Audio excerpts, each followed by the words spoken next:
नमस्कार, मैं हूं मनोज मानस। हमारे स्पेशल बुलेटिन में आपका स्वागत है और सबसे पहले हम बात करेंगे वक्फ कानून पर सुप्रीम आदेश की।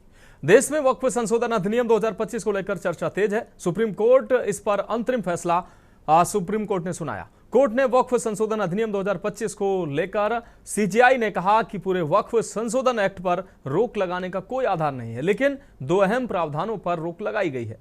जिन दो प्रावधानों पर रोक लगाई गई है उनमें से पहला है, जिला कलेक्टर यह तय नहीं कर सकता कि कोई संपत्ति वक्फ है या नहीं। यह काम विधायिका और न्यायपालिका की भूमिका में हस्तक्षेप करता है और शक्तियों के विभाजन के सिद्धांत का उल्लंघन है। साथ ही दूसरा जिस प्रावधान पर रोक लगाई गई है वो है, वक्फ बनाने के लिए किसी व्यक्ति को 5 वर्षों तक इस्लाम का अनुयायी होना जरूरी था। यह रोक तब तक लागू रहेगी जब तक राज्य सरकार ये तय करने के लिए नियम नहीं बना देती कि कौन व्यक्ति इस्लाम का अनुयायी है और कौन नहीं है। कोर्ट ने कहा कि कानून पर रोक सिर्फ बहुत ही दुर्लभ मामलों में लगाई जा सकती है, यानी पूरे वक्फ कानून को रोकना उचित नहीं है। राज्य वक्फ बोर्ड और केंद्रीय वक्फ परिषद में गैर मुस्लिम समुदाय की गैर मुस्लिम सदस्यों की संख्या 3 से ज्यादा नहीं हो सकती, यानी इसमें सीमित प्रतिनिधित्व ही दिया जाएगा। कोर्ट ने कहा कि शुरुआत में हमने हर प्रावधान की जांच की है और पाया कि पूरे कानून को रोकने का मामला नहीं बनता। आपको बता दें कि मामले पर सुप्रीम कोर्ट ने 22 मई को अंतरिम आदेश सुरक्षित रखा था। चीफ जस्टिस बीआर गवई की अध्यक्षता वाली बेंच ने लगातार 3 दिनों तक याचिकाकर्ताओं और केंद्र सरकार की ओर से पेश सॉलिसिटर जनरल तुषार मेहता की दलीलें सुनी थी। इसके बाद अंतरिम आदेश सुरक्षित रखा गया था और अब इस पर फैसला सुनाया गया है। ग्राफिक्स के माध्यम से आपको दिखा देते हैं कोर्ट के फैसले की 10 बड़ी बातें। वक्फ संशोधन अधिनियम 2025 की उस प्रावधान पर रोक जिसके तहत किसी व्यक्ति को वक्फ बनाने के लिए कम से कम 5 वर्षों तक इस्लाम का अनुयायी होना अनिवार्य था। तो कोर्ट के फैसले की 10 बड़ी बातें हम आपको दिखा रहे हैं। जांच शुरू होने के बाद से लेकर अंतरिम निर्णय तक और हाईकोर्ट के आगे के आदेशों के अधीन तीसरे पक्ष के संपत्ति अधिकार नहीं बनाए जाएंगे।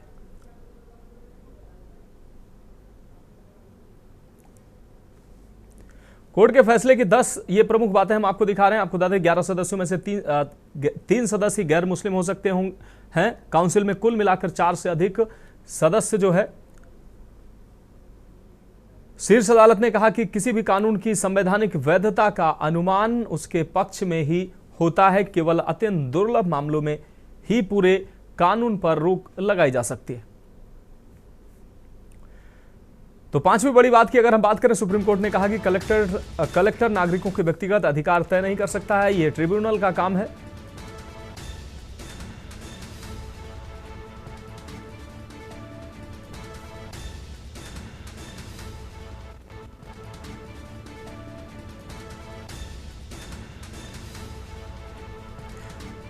तो कोर्ट ने कहा कि नामित अधिकारी का राजस्व अभिलेखों में चुनौती देना और कलेक्टर को संपत्ति के अधिकार निर्धारित करने का अधिकार देना शक्तियों के पृथक्करण के खिलाफ है।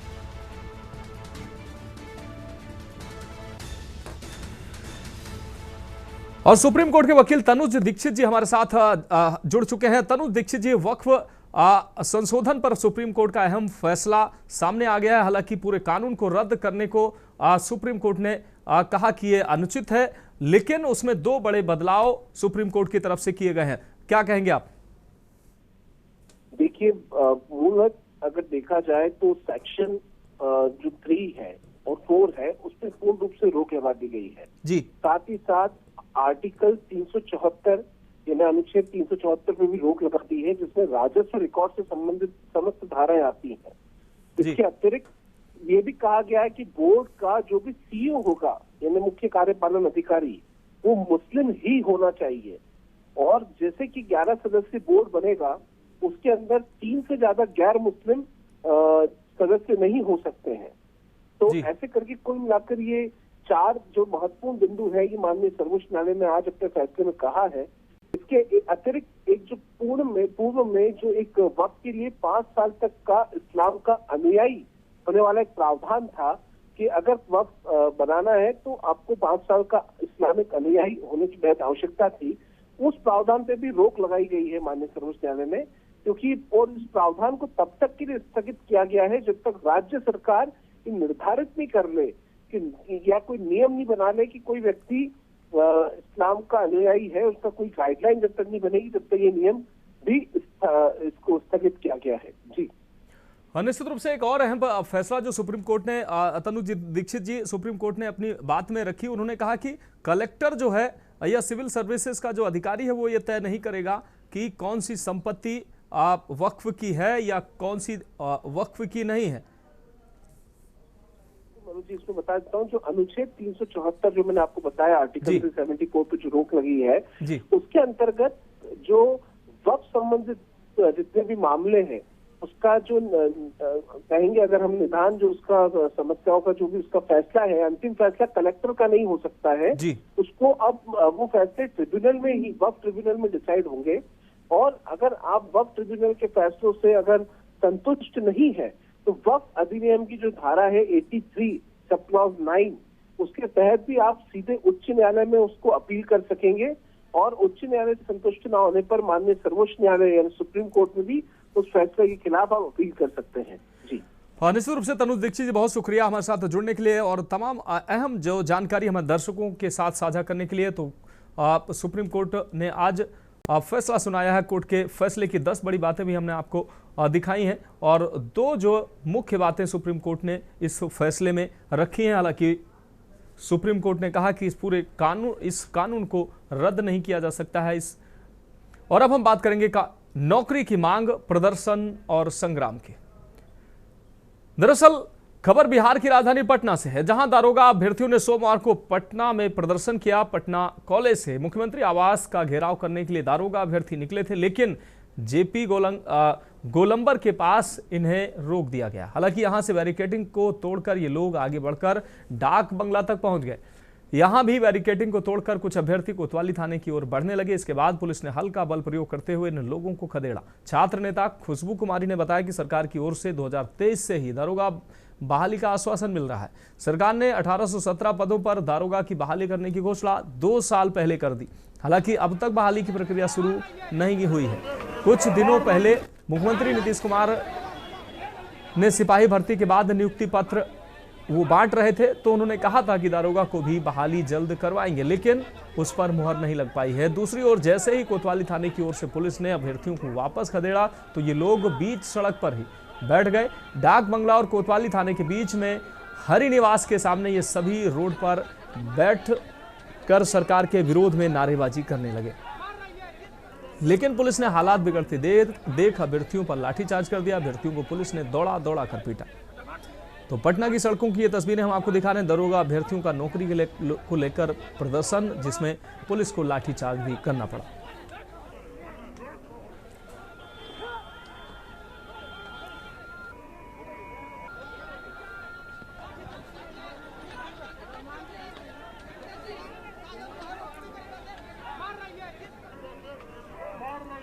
तो 2023 से दरोगा बहाली की बात कही गई थी। दरोगा अभ्यर्थियों ने प्रदर्शन किया है। 2 साल पहले के आदेश पर अमल क्यों नहीं किया गया, ये सवाल कर रहे हैं अभ्यर्थियों ने बैरिकेडिंग तोड़ा। पुलिस ने इस दौरान हल्का बल प्रयोग किया।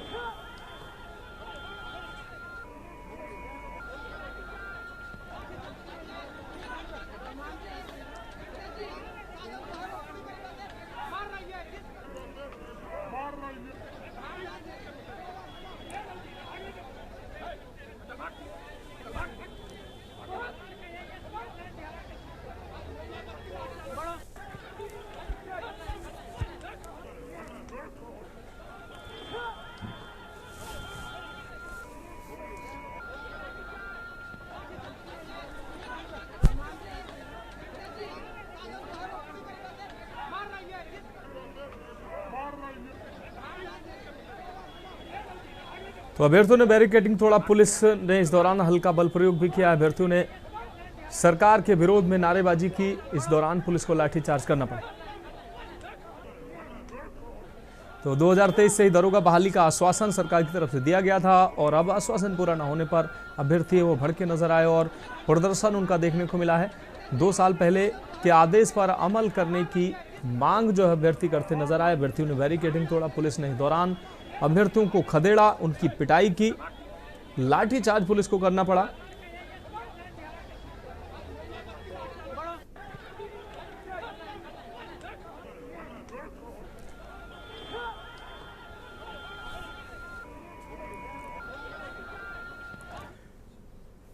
और अब हम बात करेंगे खाद का संकट, किसान परेशान। खबर भिंड से है, जहां खाद का संकट थमने का नाम नहीं ले रहा है। किसान खाद के लिए दर दर भटक रहे हैं, लेकिन किसानों की सुनने वाला कोई नहीं है। खाद के लिए परेशान भिंड में डीएपी की सिर्फ 2 बोरी देने पर भड़क उठे। किसानों के मुताबिक जिम्मेदार अधिकारी 1 महीना बाद का टोकन किसानों को दे रहे हैं, जिससे किसान नाराज हो गए। नाराज किसानों ने भिंड कलेक्टर चोर के नारे लगाए। नाराज किसानों ने बाईपास भरोली रोड पर चक्का जाम कर दिया। जाम खुलवाने मौके पर पहुंचे एसडीएम अखिलेश शर्मा की किसानों के साथ बहस भी हो गई। किसानों का कहना है कि 1 महीने के बाद टोकन का वो क्या करेंगे। खेत में बीज नष्ट होने पर रोजी रोटी का संकट बढ़ेगा। वहीं एसडीएम ने किसानों के सामने स्वीकारा कि डीएपी खाद नहीं है। चारों गोदामों को चेक कराया और कहा कि खाद होती तो वो दे देते, लेकिन खाद ही नहीं है। जाम बढ़ता देख भारी पुलिस फोर्स मौके पर पहुंची और जाम खुलवाने की कवायद में पुलिस जुट गई, लेकिन खाद की बढ़ती किल्लत ने किसानों की परेशानी को दोगुना कर दिया है।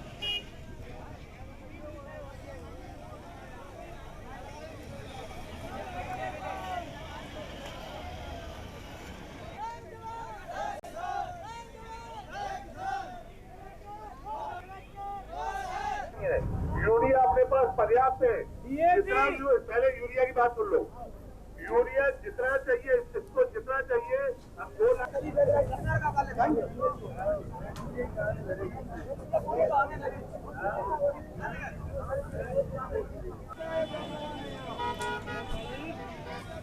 और इस खबर पर अहम अपडेट के लिए हमारे संवाददाता योगेश चौधरी हमारे साथ जुड़ गए हैं। योगेश, भिंड में किसानों का प्रदर्शन देखने को मिला है। भिंड में किसान खाद के संकट को लेकर भड़के नजर आए। इस दौरान किसानों को 1 महीने बाद का टोकन दिया गया है। किसान कह रहे हैं कि 1 महीने बाद वो खाद का आखिर करेंगे क्या। दूसरी तरफ एसडीएम कह रहे हैं कि गोदामों में खाद ही नहीं है। क्या कुछ अहम अपडेट इस खबर पर?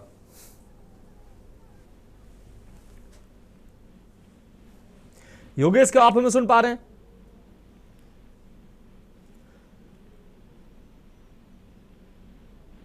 तो योगेश से शायद संपर्क नहीं हो पा रहा है, दोबारा से उनसे जोड़ने का प्रयास करेंगे। तो डीएपी की सिर्फ 2 बोरी देने से किसान नाराज हैं।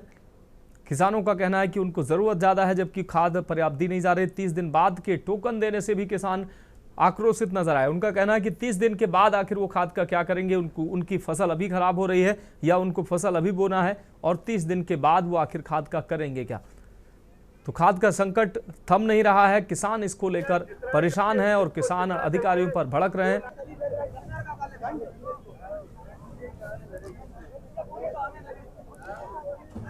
तो भिंड से ये तस्वीरें हम आपको दिखा रहे हैं। भिंड में किस तरीके से किसान खाद के लिए परेशान है। किसानों को 1 महीने का टोकन दिया जा रहा है। कुछ किसानों को खाद दी जा रही है तो वो पर्याप्त खाद नहीं दी जा रही है। किसान कह रहे हैं कि आखिर वो 1 बोरी 2 बोरी लेकर क्या करेंगे। उनको 4 या 5 बोरी की अगर जरूरत है तो 2 बोरी से उनका काम नहीं होने वाला।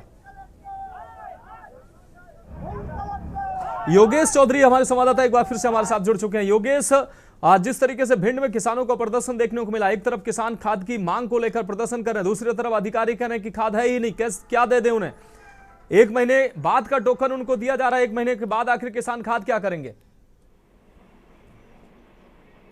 योगेश, क्या आप हमें सुन पा रहे हैं?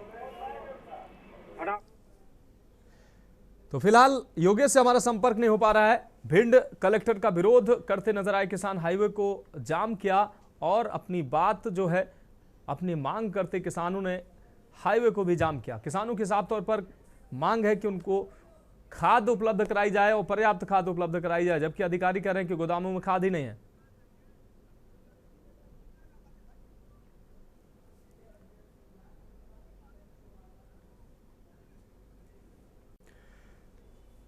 तो फिलहाल हमारे स्पेशल बुलेटिन में वक्त एक ब्रेक का। ब्रेक के बाद हम बात करेंगे नरसिंहानंद का 3 बच्चों वाला ज्ञान।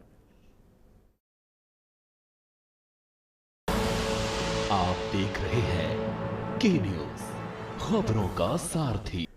तो ब्रेक के बाद अब स्पेशल बुलेटिन में एक बार फिर से आपका स्वागत है। हम बात कर रहे हैं नरसिंहानंद का 3 बच्चों वाला ज्ञान। उत्तर प्रदेश के बुलंदशहर में एक धार्मिक कथा के दौरान जूना अखाड़े के महामंडलेश्वर यति नरसिंहानंद सरस्वती ने एक बार फिर विवादित बयान देकर हंगामा खड़ा कर दिया। उन्होंने महिलाओं और मुसलमानों पर आपत्तिजनक टिप्पणी करते हुए कहा कि जो महिलाएं सिर्फ एक बेटे को जन्म देती हैं वो नागिन की तरह होती हैं। उन्होंने कार्यक्रम में मौजूद महिलाओं से अपने परिवार को बड़ा करने का आग्रह किया और चेतावनी भी दी कि अगर वो ऐसा नहीं करेंगी तो वे 2-2 रुपए में बिकेंगी और जबरन रखेल बनाई जाएंगी। उनके इस नफरत भरे भाषण से लोगों में, खासकर महिलाओं में काफी नाराजगी है। आपको बता दें कि यति नरसिंहानंद सरस्वती शनिवार को दुर्गापुरम शिव मंदिर बुलंदशहर में आयोजित श्रीमद् भागवत कथा में शामिल हुए थे। इसी दौरान उन्होंने अपने विवाह अंदाज में हिंदुओं को खतरे से अवगत कराया, हिंदुओं को खतरे में बताया। उन्होंने कहा कि मुसलमान बड़ी संख्या में बच्चे पैदा कर रहे हैं, जबकि हमारी बेटियां सिर्फ 1 या 2 बच्चे पैदा कर रही हैं। अगर ऐसा ही चलता रहा तो वो दिन दूर नहीं जब मुसलमानों द्वारा हिंदुओं को जबरन उठा लिया जाएगा।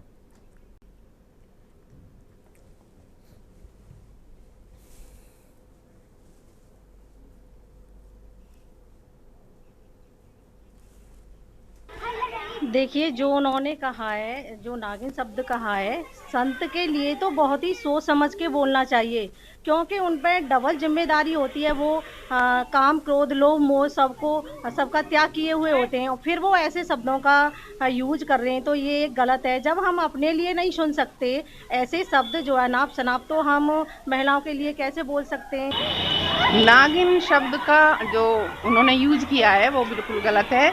महिलाओं के लिए नागिन शब्द यूज नहीं करना चाहिए था। जो उनकी इच्छा थी, बातें उन्होंने जो कही वो ठीक है, 2 बच्चे 4 बच्चे करने चाहिए, लेकिन जो शब्द उन्होंने यूज किया है वो शब्द उनका बिल्कुल गलत है। उससे सब महिलाओं को ठेस पहुंची है। हमारे विचार में उनके द्वारा किए गए या कहे गए शब्द बहुत ही क्षतिपूर्ण है। किसी भी महामंडलेश्वर को या किसी भी मंडलेश्वर को इस तरह की बातें नहीं करनी चाहिए, स्पेशली महिलाओं के बारे में। जब आप एक ऊंचे पद पर बैठे हुए हैं तो आपको किसी भी महिला के विषय में इस तरह की बातें करना शोभा नहीं देता। ये अच्छी चीज़ नहीं है, ये एक अच्छा उदाहरण नहीं बनता है समाज के लिए। हम उनके इन शब्दों की निंदा करते हैं। मैं तो देखो यही कहूँगी, जितनी छोटी फैमिली है उतना ही अच्छा है। मानो अगर हम बड़ी फैमिली है, हमारा मजदूरी का काम है, कभी मजदूरी मिल जाए कभी ना मिल जाए, बाद दिन ऐसा भी हो जाएगा हमें चटनी से भी रोटी ना मिले। ठीक है, जब इतने हम बच्चे पैदा करेंगे तो उन्हें कहाँ से तो खाने को आएगा और कहाँ से पहनने को आएगा, बताओ। एक निजी कार्यक्रम में शामिल होने जूना अखाड़े के महामंडलेश्वर यति नरसिंहानंद सरस्वती बुलंदशहर पहुंचे और बुलंदशहर कार्यक्रम के दौरान उन्होंने महिलाओं को लेकर एक विवादित बयान दिया, जिसके बाद महिलाओं में भारी आक्रोश है।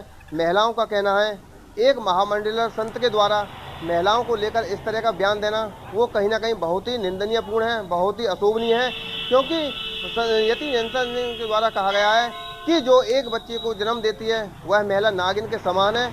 उसको लेकर नागिन शब्द को सुनकर महिलाओं में भारी आक्रोश है। महिलाओं का कहना यह है कि जिस तरह से संत के द्वारा महिलाओं को नागिन बताया गया है, वह समाज में उन्होंने महिलाओं के लिए एक आहट पैदा की है। महिलाओं के लिए उन्होंने उनके भावनाओं को ठेस पहुंचाया है, जिससे कि महिलाओं में भारी आक्रोश है। उन्होंने कहा, महिलाओं का जो कहना है, महिलाओं का यह कहना है कि 1 बच्चे पैदा करना या 2 बच्चे कहना वो अपनी सुरक्षा के ऊपर निर्भर करता है, लेकिन एक संत के द्वारा समाज में इस तरह की जो भाषा का प्रयोग करना वह कहीं ना कहीं बहुत ही गलत है, जिससे कि उन्होंने संत के द्वारा इस तरह की जो भाषा का प्रयोग किया गया है वह महिलाओं की भावनाओं को काफ़ी ठेस पहुंची है, जिससे महिलाओं को भारी आहत लगी है और महिलाओं में भारी इन शब्दों के प्रति भारी आक्रोश है। उन्होंने कहा है कि जो महामंडलेश्वर के द्वारा जिस तरह से शब्दों का प्रयोग किया गया है उन्हें अपने शब्द वापस लेने चाहिए।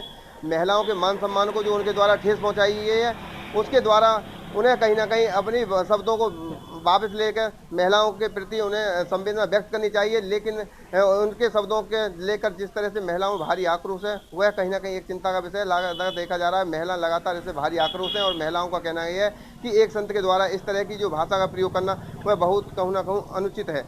अनिल मीना, केंद्रीय इंडिया, बुलंदशहर।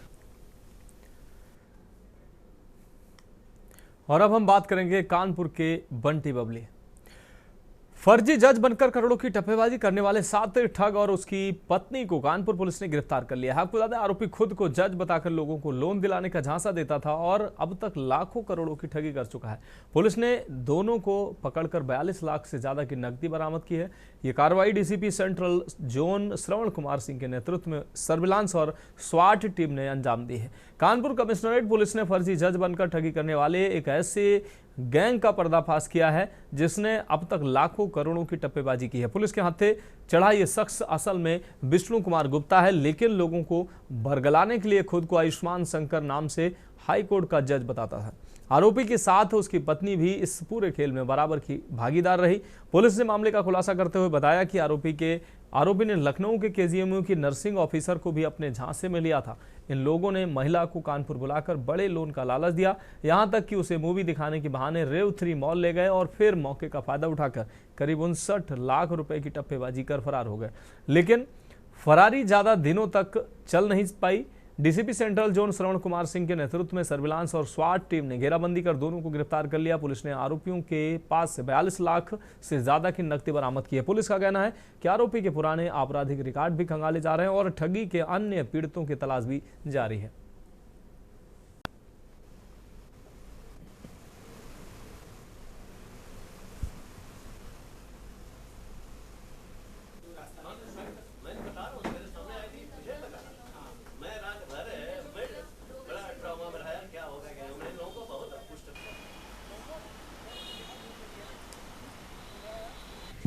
इसने पापा ने मेरी ने उस पे अखबार में वो निकलवाई थी, उसमें इसने नंबर ले लिया पापा का। पापा से बातें हुई, फिर 2-3 महीने बाद पापा फिर बाद में बात हुई, फिर इसने नंबर ले लिया मेरा। ठीक है, नंबर लेने के बाद उसने बताया अपने आप को कि मैं सीतापुर में जज हूँ, पहले आजमगढ़ में पोस्टेड था और वो बनारस का रहने वाला हूँ। और फिर मैंने गूगल पे भी डाला था कि ये सब तो अगर ये और वो होता है तो आता है और साइट ऑनलाइन आ जाएगा गूगल पे। मैंने इसका देखा, साइट चेंज किया, चेक किया तो उस पर था वो है, मैंने राइट है। लेकिन जब ये इसे कॉल करके फिर इसने अपना बताया कि मुझे ये गाड़ी चाहिए, वो चाहिए, कि मैं इतने पैसे दिखा नहीं सकता हूँ, मेरे पास तो बहुत सारा पैसा होता है लेकिन मैं दिखा नहीं सकता हूँ। आप लोगों ने खुलासा किया, किस संबंध में खुलासा किया? देखिए, एक पीड़िता हैं, महिला नर्सिंग ऑफिसर हैं किंग जॉर्ज मेडिकल कॉलेज में। इनके साथ एक बड़ी घटना हुई जिसमें ये हमने 43 लाख रुपए बरामद किया है। और इन्होंने मैट्रिमोनियल साइट पे जा कर के एक साइट पे एक लड़के से इनकी बातचीत हुई। लड़के ने कहा कि मैं जुडिशल मजिस्ट्रेट हूँ आजमगढ़ में, फिर सीतापुर में बताया। और इस तरीके से इनकी चैट हुई। फिर उन्होंने कहा कि मुझे लग्जरी गाड़ी चाहिए। इन्होंने लगभग 45 लाख का लोन लिया और लोन लेने के बाद जब ये यहाँ पे मिलने के लिए आई, महिला ने कहा कि मुझे डाउट तो हो रहा था लेकिन इतना नहीं डाउट हुआ क्योंकि वो वीडियो कॉल नहीं करता था। ये जब लेने आई फिर रेवमाल में गई और उन्होंने कहा कि पैसा रख दो गाड़ी में, और 59,50,000 रुपया ले करके ये फरार हो गया। पहले 1-2 जगह गई और फिर मेरे पास आई। मेरे पास जैसे ही आई मैंने इनको सुना और सुनते भी लगा कि बड़ा गंभीर घटना है। तत्काल वरिष्ठ अधिकारियों के संज्ञान में लाया। और अब हम बात करेंगे निजी स्कूलों की मनमानी कब तक। फरीदाबाद में आए दिन निजी स्कूलों की मनमानी के मामले सामने आते रहते हैं। कभी फीस बढ़ोतरी को लेकर तो कभी पेपरों में बच्चों को न बैठने देने को लेकर। ऐसा ही एक मामला बल्लभगढ़ में मैन बाजार स्थित Agarwal public senior secondary school का है। सामने आया है, जहां पर 10 मिनट लेट होने पर दर्जनों बच्चों को प्री एग्जाम में नहीं बैठने दिया गया और स्कूल प्रबंधन उन सभी बच्चों को स्कूल से बाहर रोड पर खड़ा कर दिया स्कूल प्रबंधन ने। वहीं आनन फानन में गुस्साए बच्चों ने बल्लभगढ़ के मैन बाजार को जाम कर दिया, जिसके चलते बाजार में भारी ट्रैफिक जाम हो गई। वहीं रोड जाम की सूचना मिलते ही पुलिस मौके पर पहुंची और बच्चों से बात करके स्कूल प्रबंधन से बातचीत की। पुलिस के हस्तक्षेप के बाद जाम खुलवाया गया और बच्चों को स्कूल के अंदर ले जाकर प्री एग्जाम में बैठाया गया। अब ये देखना है कि ऐसे स्कूलों के खिलाफ शिक्षा विभाग कब कार्रवाई करता है, या फिर ऐसे स्कूलों की मनमानी इसी तरह चलती रहेगी, या शिक्षा विभाग कोई कार्रवाई इन स्कूलों पर करेगा ताकि ऐसे विद्यालयों की मनमानी पर रोक लगाई जा सके।